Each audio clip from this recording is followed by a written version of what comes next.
11वां अध्याय। नारद जी कहने लगे, हे मुने, सब मुनियों से भी कहा कठिन ऐसा कौन सा तप उस कुमारी ने किया, सो हमसे कहिए। श्री नारायण कहने लगे, वह बाला सनातन शिव का अत्यंत उग्र तप करने लगी, जिनके सर्पों के आभूषण नंदी भृंगी से सेवित 24 तत्वों और तीनों गुणों से स्तुति किए गए महा आठों सिद्धियों और प्रकृति जटा मुकुट से शोभित भाल में अद्रचंद ऐसा शिव को उद्देश्य करके वह बाला ग्रीष्म ऋतु के सूर्य में पंचा अग्नि में स्थित हो दुष्कर तप करने लगी।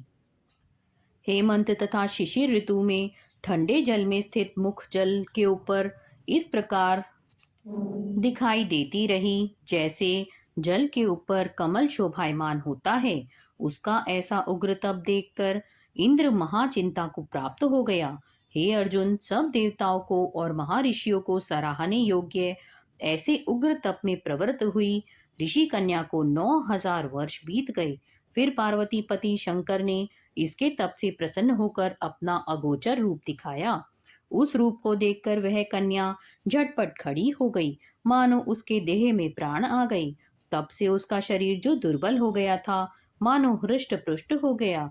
उस बाला ने नम होकर श्री शंकर को नमस्कार किया और विश्व वंदित श्री शिव का मानसोपचार से पूजन किया और उनकी स्तुति करने लगी। हे राजन, जब उस मेधावी ऋषि की तपस्विनी कन्या श्री शंकर भगवान की स्तुति करके शांत हुई, तब महा उग्र तप से उसका किया हुआ स्तोत्र सुनकर प्रसन्न मुख वाले श्री सदाशिव भोले, हे तपस्विनी, तेरा कल्याण हो, मनवांछित वर मांग। महा आनंद में मग्न कुमारी ऐसा सुनकर प्रसन्न हुए शिव जी से यह वचन बोली, हे दीनानाथ, यदि आप मुझ पर प्रसन्न हो तो मुझको पति दीजिए। ऐसा ही वह 5 बार कहकर शांत हो गई।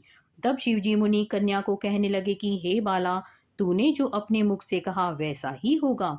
तूने 5 बार पति मांगा है, सो हे सुंदरी, तेरे 5 पति होंगे।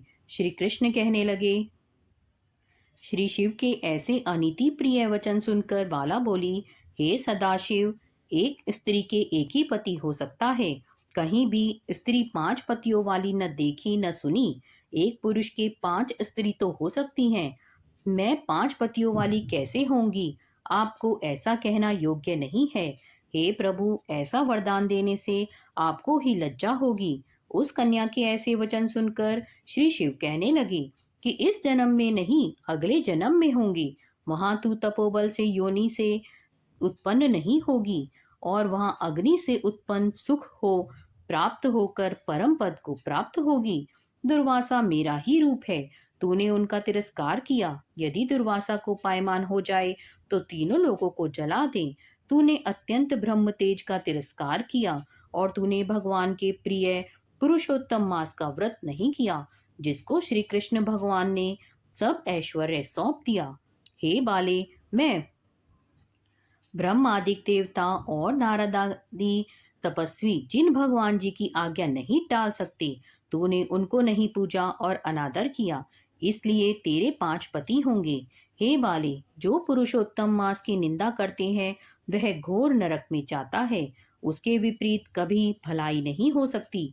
जो पुरुषोत्तम के भक्त हैं वह पुत्र पौत्र और धन से युक्त हैं, इस लोक तथा परलोक की सिद्धि को प्राप्त होते हैं। हम सब देवता भी पुरुषोत्तम की सेवा करते हैं। इस प्रकार कहकर श्री नीलकंठ महादेव तत्काल अंतर्ध्यान हो गए। तब वह बाला चकित रह गई। सूत जी कहने लगे, हे ऋषियों, सदाशिव के अंतर्ध्यान होने से उस कन्या को भी चिंता हो गई। 12वां अध्याय। शंकर के चले जाने पर वह बाला कांतिहीन श्वास लेती हुई भयभीत होकर आंखों में आंसू लाकर रोने लगी। इसी प्रकार दुख से बहुत सा काल व्यतीत हो गया। फिर वह तपस्विनी भी बलवान काल के वश हो गई। उसी समय बड़े धर्मात्मा राजा द्रुपद ने उत्तम यज्ञ किया। उस यज्ञ कुंड में से एक कन्या उत्पन्न हुई। वही मेधावी ऋषि की कन्या दूसरे जन्म में राजा द्रुपद की पुत्री द्रौपदी नाम से संसार में विख्यात हुई। सो यह राज द्रुपद के स्वयंवर में मछली की आंख बींधने पर अर्जुन को मिली। हे नारद, पुरुषोत्तम का अनादर करने से दुष्ट दुशासन ने इसके बालों को पकड़कर खींचा, परंतु उस समय वह बारंबार मेरे नामों को याद करने लगी। श्री कृष्ण कहने लगे कि यदि द्रौपदी को मैं भूल ही गया था, तो भी मेरे को स्मरण आई। हे राजन, मैं तत्काल ही गरुड़ पर चढ़कर आया और अनेक प्रकार से खींचे हुए चीर को इतना बढ़ाया कि दुशासन उसको खींचता हुआ अचेत होकर गिर गया। सदैव मेरे से स्नेह करने वाली और पतिव्रता को पुरुषोत्तम मास के अनादर से मैंने भी उसको त्याग दिया। पुरुषोत्तम मास का तिरस्कार करने वाली को भी मैं त्याग देता हूँ। इसलिए सब प्रकार से पुरुषोत्तम मास ऋषियों और देवताओं के भी सेवन योग्य है। फिर मनुष्यों को तो अत्यंत ही मनोवांछित फल देने वाला है। इसलिए आने वाले पुरुषोत्तम मास की आराधना करो। 14 वर्ष पूरे हुए, अब सब कुछ अच्छा ही होगा। श्री नारायण कहने लगे। इस प्रकार श्री कृष्ण द्रौपदी और पांडवों को समझाकर द्वारिकापुरी जाते हुए बोले, हे राजन, अभी विरह से व्याकुल द्वारकापुरी को मैं जा रहा हूँ। ऐसा कहने पर भगवान प्रेम में मग्न हो पांडु पुत्रों को धीरे धीरे लौटाकर द्वारिकापुरी को चले गए। श्री नारायण बोले, श्री द्वारिकानाथ के द्वारिका जाने पर युधिष्ठिर अपने भाइयों सहित तप करते हुए तीर्थों में विचरने लगे।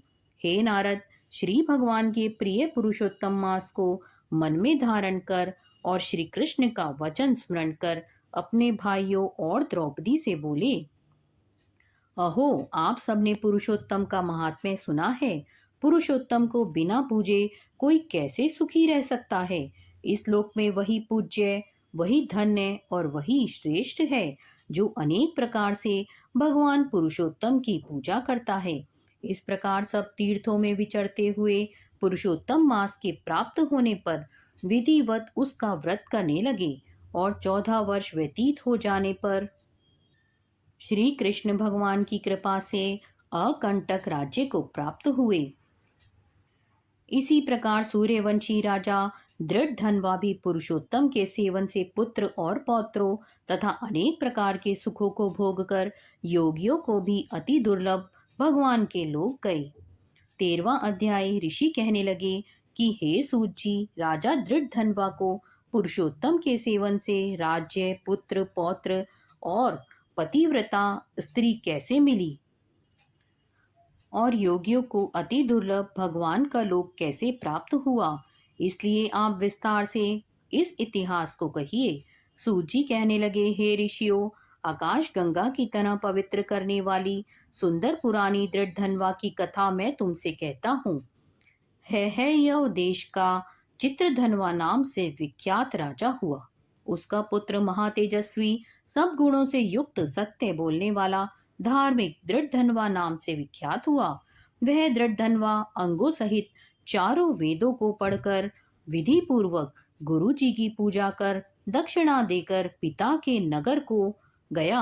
अपने नगर के रहने वालों को नेत्रों का आनंद उत्पन्न करते हुए उसने अपने पिता चित्रधनवा को प्रसन्न किया।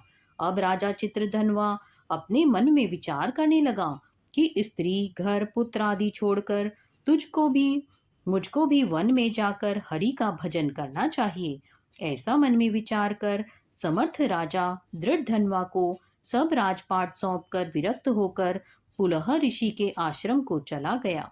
वहां जाकर तप करने लगा। कितने ही काल तक तप करके चित्रधनवा हरि के धाम को चला गया। दृढ़धनवा ने जब अपने पिता की मृत्यु को सुना, तब अपने पिता की औधर्व देहिक क्रिया की, फिर नगर में राज्य करने लगा। राजा दृढ़धनवा की गुण सुंदरी नाम की स्त्री थी। उसके 4 पुत्र हुए और चारुमती नाम की एक कन्या उत्पन्न हुई। उसके पुत्र चित्रवाक, चित्रवहा, मणिमान और चित्रकुंड नागों से विख्यात हुए। श्री नारायण कहने लगे कि एक समय सोते हुए उस राजा के मन में यह विचार उत्पन्न हुआ कि मेरा यह सब वैभव किस पुण्य के प्रभाव से हुआ। न मैंने कोई तप किया, न दान दिया, न कुछ हवन किया। अपने इस भाग्य का कारण किससे पूछूं? राजा की इसी विचार में सारी रात्रि व्यतीत हो गई। प्रातः ब्रह्म मुहूर्त में उठकर यथा विधि स्नान आदि करके खड़ा होकर उदय होते हुए सूर्य को अर्घ्य देकर, ब्राह्मणों को दान आदि देकर और नमस्कार करके वह राजा घोड़े पर चढ़कर तत्काल शिकार के लिए वन में गया। वहां उसने शिकार किया। उसी वन में राजा दृढ़धनवा के बाण से घायल होकर एक मृग दूसरे वन में भाग गया। घायल मृग के शरीर से गिरते हुए रुधिर के निशानों से राजा दृढ़धनवा भी उसके पीछे पीछे गया। पर थोड़ी देर में मृग राजा की निगाह से ओझल होकर कहीं छिप गया। राजा ने प्यास से व्याकुल होकर फिरते फिरते सागर के समान एक सरोवर को देखा। वहां पर तत्काल जाकर उसने पानी पिया। वहीं उसने अत्यंत घनी छाया वाले बट का वृक्ष देखा। उसकी जटा में घोड़े को बांधकर राजा वहां पर बैठ गया। वहां पर वाणी बोलता हुआ तोता आया। राजा को अकेले बैठा हुआ देखकर वह शुक बार बार एक ही श्लोक बोलता रहा।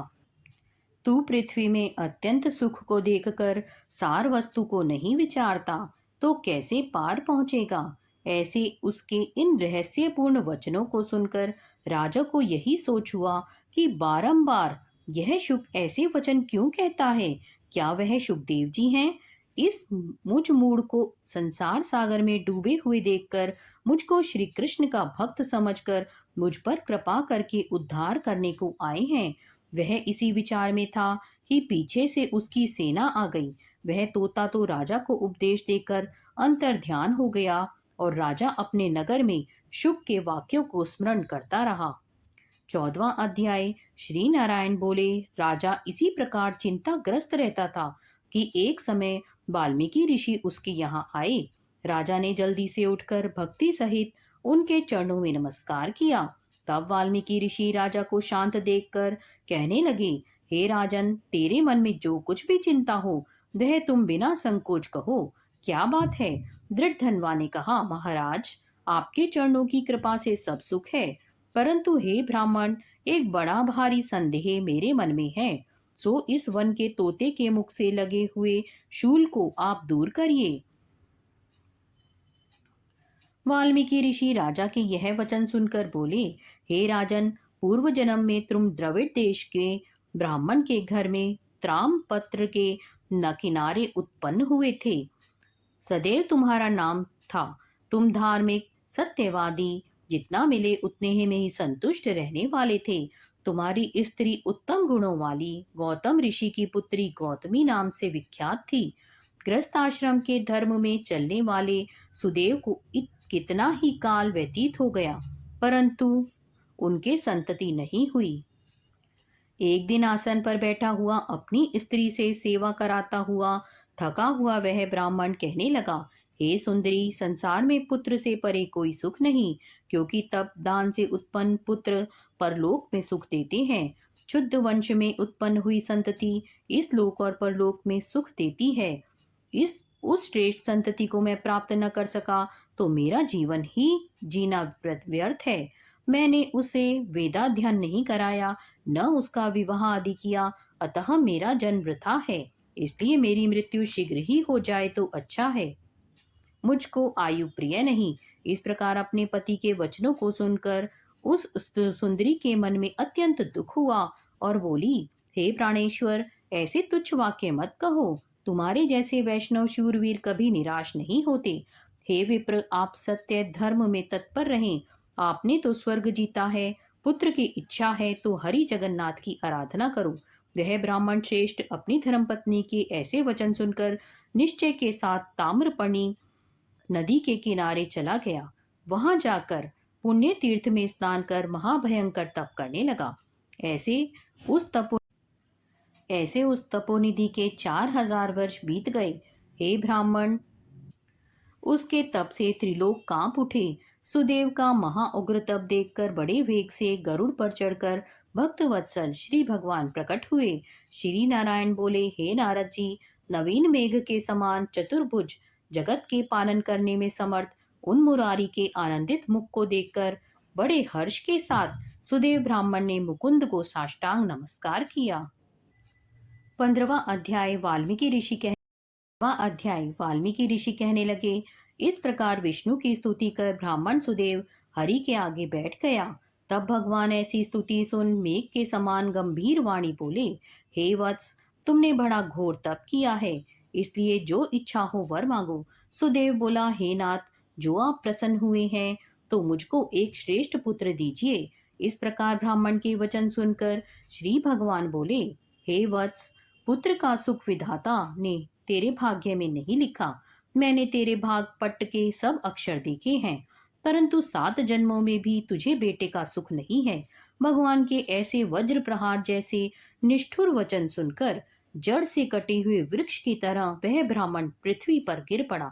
गौतमी अपने पति को इस प्रकार पड़े हुए देखकर अत्यंत दुखी हुई और स्वामी को पुत्र के सुख से रहित देखकर रोने लगी। फिर वह स्त्री धैर्य धारण कर अपने पड़े हुए पति से इस प्रकार बोली, हे नाथ, धीरज धारण कीजिए, उठो। जो विधाता ने ललाट में लिख दिया है, वह सुख अथवा दुख अवश्य ही भोगना पड़ेगा। इस प्रकार उस स्त्री के तीव्र शोक से युक्त वचन सुनकर उत्पन्न दुख से कांपता हुआ गरुड़ विष्णु भगवान से कहने लगा, हे हरे, आप इस शोक सागर में डूबी हुई ब्राह्मणी को देखिए और गिरते हुए आंसुओं से व्याकुल ब्राह्मण को देखिए। हे दीन बंधु, आपकी भक्तों के दुखों को न सहने वाली दया कहाँ गई? तब श्री नारायण गरुड़ से इस प्रकार अमृत समान वचन बोले, हे गरुड़, इस ब्राह्मण को एक मनोगत पुत्र शीघ्र दूंगा।